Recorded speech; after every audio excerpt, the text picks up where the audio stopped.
तो हेलो साथियों, स्वागत है आपका एक और नए वीडियो में। अगर आप चैनल पे नए हो, चैनल को सब्सक्राइब, बेल नोटिफिकेशन ऑन करके ऑल पे प्रेस कर दो मेरा हर एक वीडियो का नोटिफिकेशन मिलने के लिए सबसे पहले। तो जैसा कि आप लोग जानते हैं कि पिछली क्लास में हम लोगों ने इलेक्ट्रिसिटी चैप्टर का पहला पार्ट कर लिया था। आज हमारा दूसरा पार्ट है। जो दूसरे पार्ट का जो टॉपिक रहने वाला है अपने पास, वो रहने वाला है heating effect of electric current. Heating effect of electric current, विद्युत का तापीय प्रभाव। विद्युत का तापीय प्रभाव। तो क्या होता है विद्युत का तापीय प्रभाव, अभी जानते हैं। जैसे कि ये कोई रेजिस्टेंस है, प्रतिरोध है, और ये कोई वोल्ट मीटर वी है। यहाँ पे एक अमीटर लगा देते हैं, ये की, ये बैटरी, और ये। तो जैसे कि आप जानते हैं, छोटा वाला टर्मिनल नेगेटिव होता है, बड़ा वाला पॉजिटिव, और हमेशा करंट पॉजिटिव से नेगेटिव की हो जाती है। आई करंट फ्लो हो रही है, ये प्लस माइनस। अमीटर हमेशा सीरीज श्रेणीकरण में जोड़ा जाता है, वोल्ट मीटर हमेशा समानांतर करण में जोड़ा जाता है। ये की है, ये बैटरी है, बी से डिनोट कर देते हैं। और यहाँ पे अपन जैसे ही की चालू करेंगे तो क्या होगा, तो यहाँ से जो करंट जाएगी वो ऐसे जाएगी, लेकिन जब यहाँ से इलेक्ट्रॉन जो जाएंगे वो इस साइड जाएंगे, इलेक्ट्रॉन जाएंगे, तो यहाँ पे इस तार में जो प्रतिरोध होगा वो क्या करेगा, इनके बीच में, इलेक्ट्रॉन के बीच में बाधा बनाएगा। तो जब जैसे कि ये कोई प्रतिरोध है, यहाँ से जब इलेक्ट्रॉन आता है और प्रतिरोध से टकराता है, जब बाधा बनता है, तो क्या होता है कि थोड़ी सी हीट प्रोड्यूस होती है, हीट। और वो हीट होती है वो प्रतिरोध पे निर्भर करती है कि ज़्यादा प्रतिरोध होगा उसे, अगर कंडक्टर में जो अपने पास है तार वगैरह, तो उसमें तो ज़्यादा प्रतिरोध होगा तो ज़्यादा हीट आएगी। तो इसी हीट को अपन बोलते हैं तापीय प्रभाव विद्युत का। तो यहाँ पे एक फॉर्मूला डेराइव करते हैं इससे रिलेटेड, तापीय प्रभाव से रिलेटेड। तो जैसा कि हम जानते हैं कि ये कोई एक ले लेते हैं परिपथ, ये नेगेटिव प्लस, ये की, ये अमीटर, ये रेजिस्टेंस, और ये वोल्ट मीटर। प्लस माइनस, यहाँ से करंट जा रही है, ये की चालू कर देते। तो बैटरी, की, अमीटर, रेजिस्टेंस। तो मान लो वी वोल्ट कोई बैटरी है जो आई करंट फ्लो कर रही है, वोल्ट मीटर इस परिपथ में, और जो अमीटर है वो करंट मापने के लिए। और जब कि हम चालू करते हैं तो जो इसका पोटेंशियल विभव है, पोटेंशियल डिफरेंस, विभवांतर, पोटेंशियल डिफरेंस विभवांतर जो है वो वी है। डब्ल्यू कार्य किया गया है, वर्क किया गया है, वर्क टी टाइम, समय में। तो आप जानते हो कि विभवांतर क्या होता है, किसी भी चार्ज को एक पॉइंट से दूसरे पॉइंट तक ले जाने में किया गया कार्य बटा आवेश की दर को अपन विभवांतर बोलते हैं। तो यहाँ से अपने पास क्या जाएगा कि विभवांतर क्या होता है, कार्य बटा आवेश। ये हमने पहले भी पढ़ रखा है, V बराबर W/Q। तो अभी एक पावर, शक्ति, तो शक्ति क्या होता है, शक्ति बराबर होता है कार्य बटा समय बराबर वर्क अपॉन टाइम। तो वर्क जैसे यहाँ से अभी V बराबर W/Q होता है, हम जानते हैं। तो W बराबर क्या हो जाएगा, VQ। तो ये यहाँ पे अपन निकालते हैं P बराबर W की जगह VQ अपॉन T लिख देते हैं। तो यहाँ पे अपन जानते हैं कि I बराबर क्या होता है, Q/T। विद्युत धारा बराबर जो चार्ज के बहने की दर को विद्युत धारा कहते हैं। तो ये फॉर्मूला आ जाएगा। तो यहाँ पे अपन ये Q/T की जगह I लिख सकते हैं। तो P बराबर VI। तो जो ताप होता है या हीट वो क्या होती है, पावर इनटू टाइम। जो शक्ति इनटू टाइम करेंगे तो अपने पास ताप आ जाएगा। तो ये अभी वैल्यू रखते हैं यहाँ पे। तो H बराबर अपने पास क्या आ गया, पावर कितनी है, पावर है अपने पास VI, P जगह VI लिखेंगे, और ये T। तो अभी अपने यहाँ पे पढ़ा था ओम्स लॉ, V बराबर IR होता है। तो V की जगह IR लिखेंगे। तो IR इंटू I और ये T, तो बराबर बन जाएगा I into I square RT। तो एक तो हीट का फॉर्मूला ये भी होता है और एक ये भी होता है अपने पास। तो ये जो फॉर्मूला है इसको बोलते हैं अपन Joule's heating law, heating law, Joule का तापीय प्रभाव। तो ये है जूल का तापीय प्रभाव, और ये डेरिवेशन आ सकता है एग्ज़ाम में भी, और ये इससे बहुत रिलेटेड न्यूमेरिकल क्वेश्चंस भी बहुत बनते हैं एग्ज़ाम में। और अभी हम पढ़ेंगे इसके एप्लीकेशन कि ये जूल का तापीय प्रभाव कहाँ कहाँ काम आता है। ये एक इम्पोर्टेंट टॉपिक है एग्ज़ाम की दृष्टि से। और अभी हम तापीय प्रभाव की एप्लीकेशंस पढ़ेंगे। एप्लीकेशन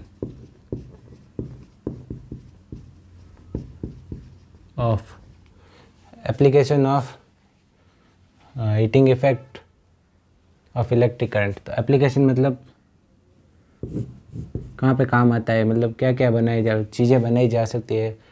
एप्लीकेशंस को अपन हिंदी में बोलते हैं अनुप्रयोग, तापीय प्रभाव के अनुप्रयोग। ठीक है, तो क्या क्या अनुप्रयोग है, कुछ चीज़ें होती है। जैसे एक तो जो लॉन्ड्री होता है, लॉन्ड्री आयरन जो इस्त्री वाला होता है, वो आयरन होता है, उसमें भी हीटिंग इफेक्ट लगता है। और दूसरा अपने पास है टोस्टर, तीसरा एग्जांपल है अपने पास केटल, इलेक्ट्रिक केटल, ये सब इलेक्ट्रिक टोस्टर, इलेक्ट्रिक केटल। और चौथा है अपने पास ओवन, इलेक्ट्रिक ओवन। पांचवा है अपने पास इलेक्ट्रिक हीटर। इन सब में यूज़ होता है।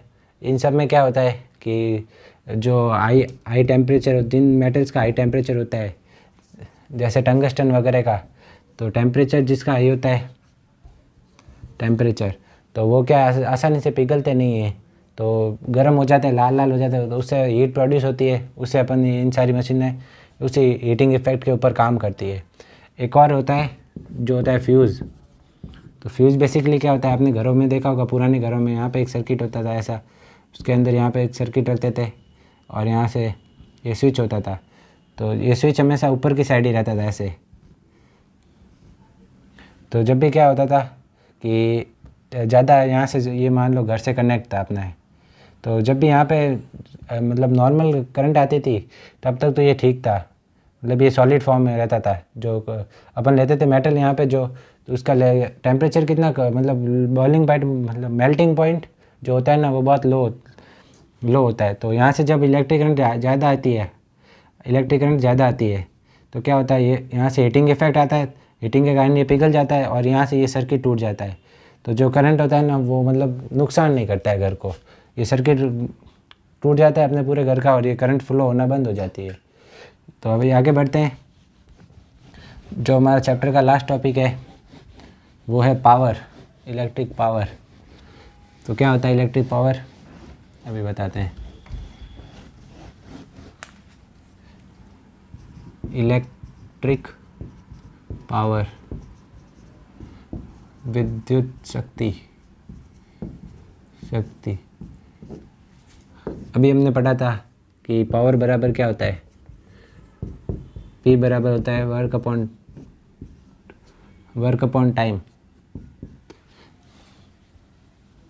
वर्क अपॉन टाइम होता है P बराबर पावर वर्क अपॉन टाइम। तो वर्क को अपन क्या लिख सकते हैं, तो हम जानते हैं जो विभवांतर होता है वो होता है W/Q। तो यहाँ से W क्या निकल जाए, VQ। Q उधर चला जाएगा तो मल्टीप्लाई हो जाएगा, तो W की वैल्यू पुट करते हैं, VQ/T बराबर पावर। तो एक और अपन जानते हैं कि जो विद्युत धारा होती है वो, मतलब इलेक्ट्रिक करंट होता है, वो चार्ज अपॉन टाइम होता है। तो यहाँ से अपन Q/T है ना, इसको I लिख सकते हैं, तो VI ये पावर हो जाएगी। और एक और जानते हैं ओम्स का लॉ, V बराबर IR होता है। तो यहाँ पे V की जगह IR लिखेंगे तो IR × I, तो पावर बराबर क्या हो जाएगा, I²R। तो ये पावर का एक फॉर्मूला है और एक ये भी पावर का फॉर्मूला है। अब कुछ बातें करते हैं पावर से रिलेटेड। पावर जो यूनिट होती है, पावर ऑफ करंट, मात्रक मतलब पावर का यूनिट होती है, उसको बोलते हैं अपन वाट। जो इस पोटेंशियल डिफरेंस की होती है वो होती है वोल्ट और ये होती है वाट। तो जनरली जो हमारे घर में बिजली आती है वो किस में आती है, kW/h। तो 1 kW/h कितना होता है कि जैसा कि 1 किलो मतलब 1000, जैसे 1 किलोमीटर में कितने 1000 मीटर होते हैं, तो 1000 इंटू जो एक घंटे में कितने सेकंड होते हैं, तो 3600 सेकंड होते हैं 1 घंटे में। तो जब इन दोनों को मल्टीप्लाई करेंगे तो अपने पास आ जाएगा 0.000। तो अब जैसे इनको 10 की पावर में करेंगे तो इनको कर सकते हैं 3.6 × 10⁻⁴ 5 तो 0 है और एक बीच में पॉइंट लगा दिया, मतलब ये भी कर दिया, तो 6 हो गया किलोवाट, मतलब वाट पर सेकेंड, वाट इंटू सेकेंड, पर सेकेंड नहीं, वाट इंटू सेकेंड। तो जो आप जानते ही होंगे, इसको एक यूनिट बोलते हैं अपने घर में, यूनिट।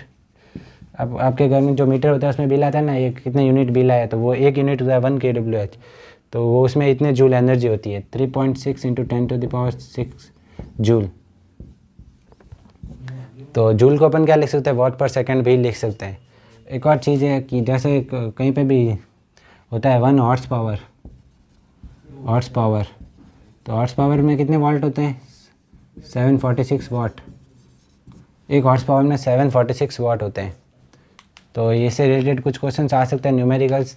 तो अभी जो बुक के ऑब्जेक्टिव टाइप क्वेश्चंस है वो करते हैं, ये हमारा लास्ट टॉपिक था। अभी हम ऑब्जेक्टिव टाइप क्वेश्चन करेंगे एनसीईआरटी। तो जो हमारे पास पहला क्वेश्चन है वो क्या है, a piece of wire of resistance R is cut into 5 equal parts, these parts are then connected into parallel, if the equivalent resistance of this combination is R then find the ratio of R upon R dash. तो क्या कह रहा है कि एक तार का टुकड़ा जिसका रेजिस्टेंस आर है उसको 5 बराबर भागों में बांटा गया है। तो एक तार का टुकड़ा है, उसका रेजिस्टेंस आर है, पूरे का रेजिस्टेंस है, और आप जानते हो रेजिस्टेंस लेंथ पे डिपेंड करता है।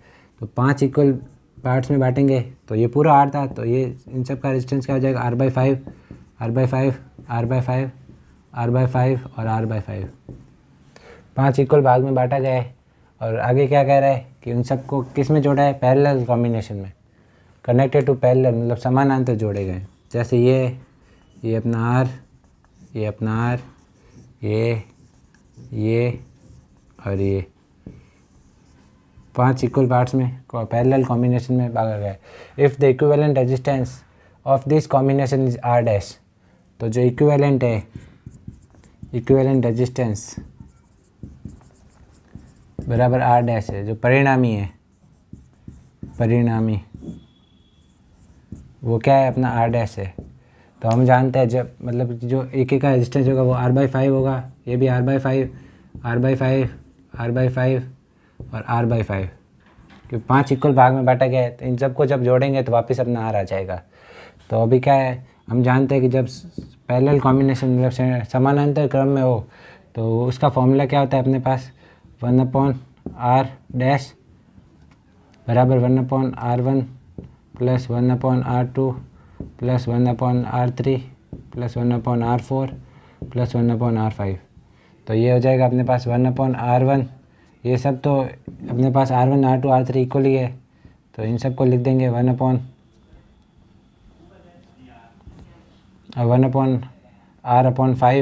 Plus 1/r/5 plus 1/r/5 plus 1/r/5 plus 1/r/5। तो ये सब 5 नीचे है तो ऊपर जाएंगे, तो 1/r डैश अपने पास क्या जाएगा कि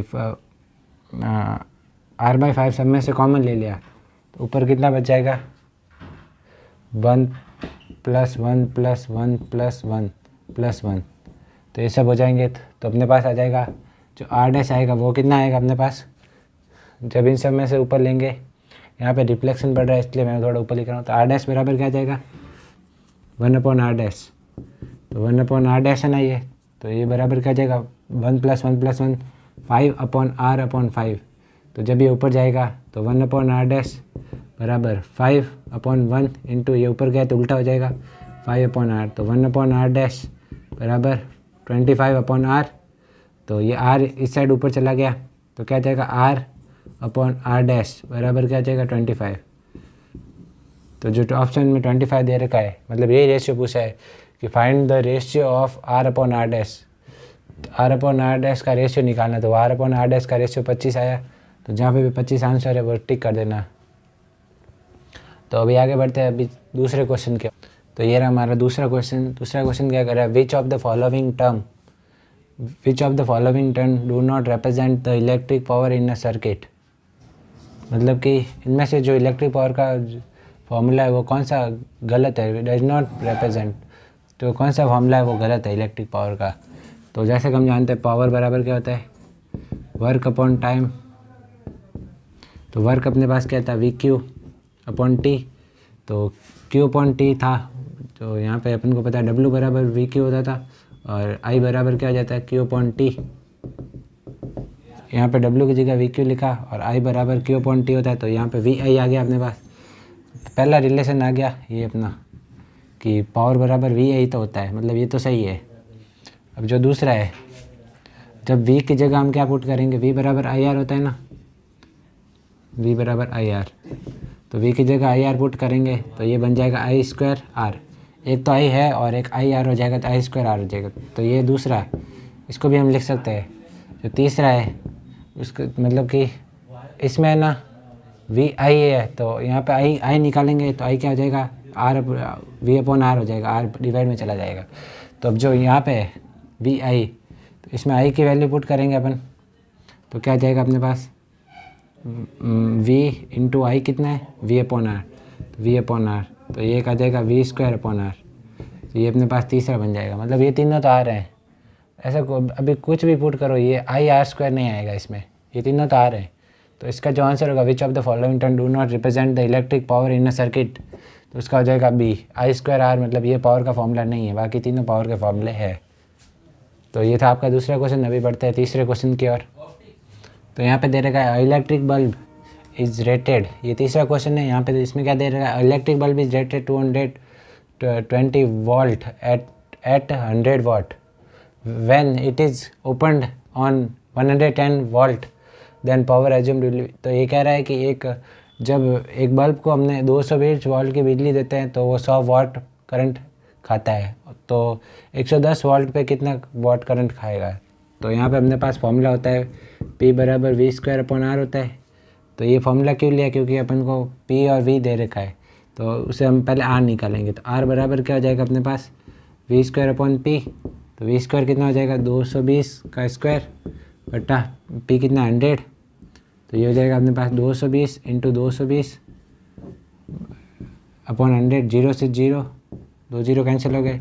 तो जब इन दोनों का मल्टीप्लाई करेंगे तो अपने पास आ जाएगा 284। तो जो रेजिस्टेंस है वो आया अपने पास 284 ओम। तो हम जानते हैं कि सेम बल्ब ही है, तो बल्ब का रेजिस्टेंस तो सेम ही रहेगा। तो अब जो रेजिस्टेंस है उसको वैल्यू वापस पुट करते हैं, P बराबर वी स्क्वायर अपॉन आर। तो पावर निकालनी है, आर तो ये रहा और वी स्क्वायर कितना है, अभी 110 पे निकालना है। तो 110 का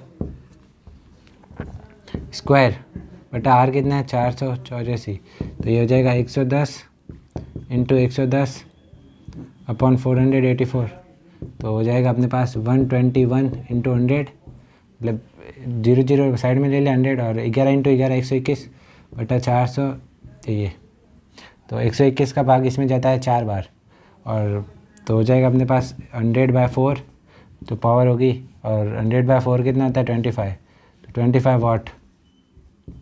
110 वोल्ट पे वो जो इलेक्ट्रिक बल्ब होगा वो 25 वाट की बिजली खाएगा। तो आंसर इसका 25 वाट अपॉन 484, तो हो जाएगा अपने पास 121 इंटू 100, मतलब 0 0 साइड में ले लिया 100, और 11 इंटू 11 121 बटा 400, ये तो 121 का भाग इसमें जाता है 4 बार, और तो हो जाएगा अपने पास 100/4, तो पावर होगी, और 100/4 कितना होता है 25, तो 25 वाट। 110 वोल्ट पे वो जो इलेक्ट्रिक बल्ब होगा वो 25 वाट की बिजली खाएगा। तो आंसर इसका 25 वाट।